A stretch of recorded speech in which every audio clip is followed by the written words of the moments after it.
Welcome to the July 2021 issue of Canola Quick Bytes, brought to you by the U.S. Canola Association. Capitol Hill. A bipartisan group of 9 U.S. senators urged the Environmental Protection Agency to expedite approval of canola renewable diesel under the Renewable Fuel Standard in a June 21st letter. The effort was led by Senators Amy Klobuchar of Minnesota and John Hoeven of North Dakota. Others who signed on were Senators Tina Smith of Minnesota, Kevin Cramer of North Dakota, John Tester of Montana, Steve Daines of Montana, Ron Wyden of Oregon, Jerry Moran of Kansas, and Roger Marshall of Kansas. The Biden administration's infrastructure package continues its roller coaster ride, and currently, it's going up. The president clarified and reiterated his commitment to a bipartisan agreement which would total $973 billion over 5 years and $1.2 billion plus over 8 years, including current baseline spending levels. It would include $312 billion for transportation, of which $16 billion would go to ports and waterways, $65 billion for broadband, $73 billion for power and grid upgrades, $55 billion for water and sewage, and $5 billion for Western water storage. The funding offsets to partially pay for this package include using leftover COVID-19 relief funds and revenues from spectrum auctions. They do not include any tax code changes. The package still has a lot of hurdles to clear, and it remains to be seen if it will attract enough votes to pass the Senate. House and Senate Transportation Committees are moving forward on their highway bill reauthorizations. The U.S. Canola Association joined dozens of organizations in a letter to support the Fisher-Tester Agreement to the Surface Transportation Investment Act of 2021, which would modernize the agricultural exemption to the hours of service rules and provide regulatory relief for farmers, ranchers, and agricultural haulers. The amendment includes bipartisan language from S. 792, the Haulers of Agriculture and Livestock Safety, or HALS Act of 2021, to eliminate the planting and harvesting periods requirements to ensure uniformity within all states, provide a 150 air mile exemption from hours of service regulations on the back end of hauls, and update the definition of an agricultural commodity for purposes of determining eligible freight for the exemption. The House Agriculture Appropriations Subcommittee advanced on June 25th the fiscal year 2022 Agricultural Appropriations Bill to full committee consideration. The House proposal will increase annual discretionary funding for farm, food, and rural programs by more than 10%. The measure totals nearly $26.6 billion, an increase of about $3 billion compared to current levels. Notable funding levels include $4.4 billion for rural development, $907 million of which is for broadband deployment, $3.3 billion for agricultural research, $1.1 billion for conservation programs, and $347.4 million to address the impacts of climate change and support climate-friendly farm practices. The Senate has not yet moved on appropriations. Congress is not expected to pass a final appropriations bill before the September 30th fiscal year deadline, so it will likely pass a continuing resolution until hopeful passage at year end.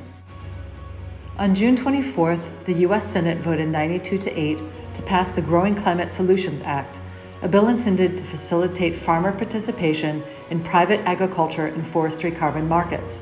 The bill is a rare example of bipartisan action on climate change-related issues. If enacted into law, it would enable the USDA to create a certification program to help farmers, ranchers, and foresters navigate private sector carbon programs and sell carbon credits.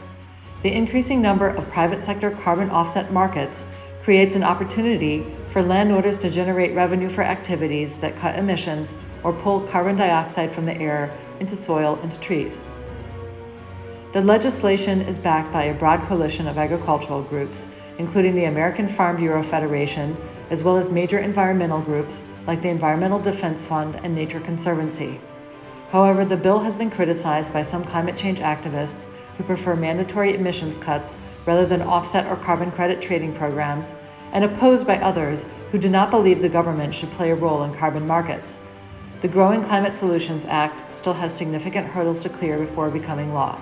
There is a companion bill in the House, but it has not received any action. On June 11th, the USDA announced the release of payments for agricultural producers with approved applications for the Quality Loss Adjustment Program and for those who have already received payments through the Wildfire and Hurricane Indemnity Program Plus. These programs provide disaster assistance to producers who suffered losses from 2018 and 2019 natural disasters. The Biden administration is testing an idea for promoting cover crop adoption by offering farmers a subsidy on their crop insurance premiums. The USDA Pandemic Cover Crop Program will give farmers a one-time subsidy of up to $5 an acre. This will complement popular programs that now exist in Iowa, Illinois, and Indiana. Advocates of the program hope it will prove successful and expand with long-term funding. The program includes all cover crops that are reportable to the Farm Service Agency. Applying for the Coronavirus Food Assistance Program 2, or CFAP 2, can be a daunting process, but a new video series from the USDA provides growers with step-by-step instructions. Applicants can also work directly with Farm Service Agency staff at their local USDA center. Agronomy. What causes canola plants to turn purple? After speaking with an agronomist, a Canadian grower learned it was due to a combination of high winds, insect feeding, and environmental stress. To avoid this problem in the future, he should keep his stubble a little taller. This would limit exposed ground, protect young canola plants, and better maintain moisture. Even though canola is adaptable, there are stressors that can make growing it more difficult. One is wind shear that has been in the Canadian prairies recently.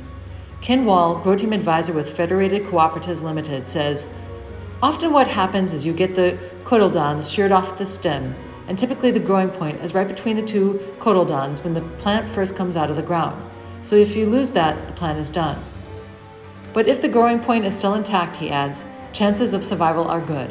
Just consider what the growing conditions will be like for the next period."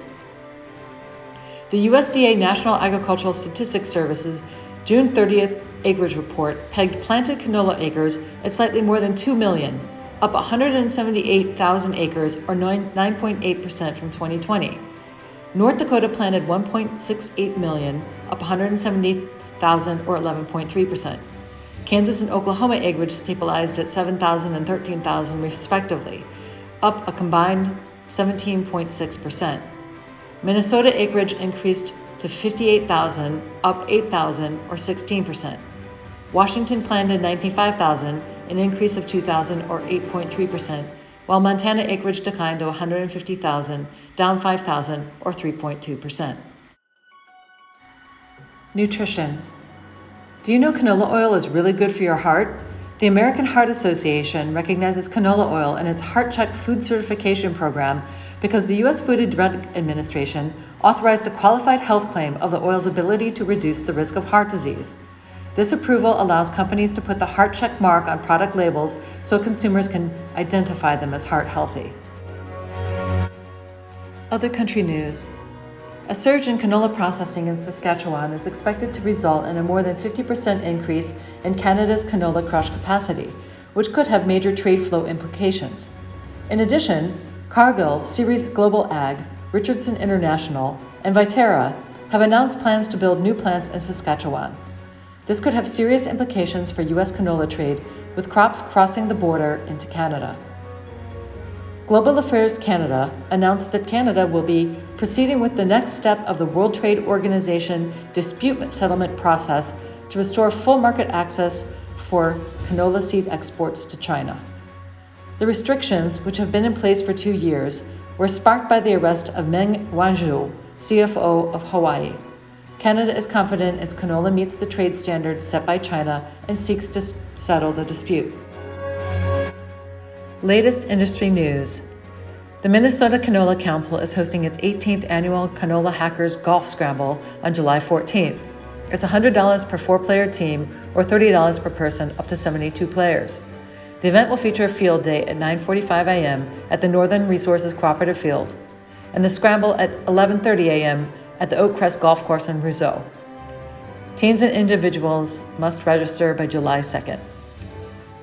The Pacific Northwest Canola Growers Association is hosting educational events in July with opportunities for networking and learning. The association's calendar online has full details, including field days at Montana State University. Registration is appreciated but not required. Questions? Contact Karen Sowers at pnwcanola@gmail.com. With oil prices on the rise and possibly government biofuel mandates, Companies buying vegetable oils for biofuel production need to plan supply in advance.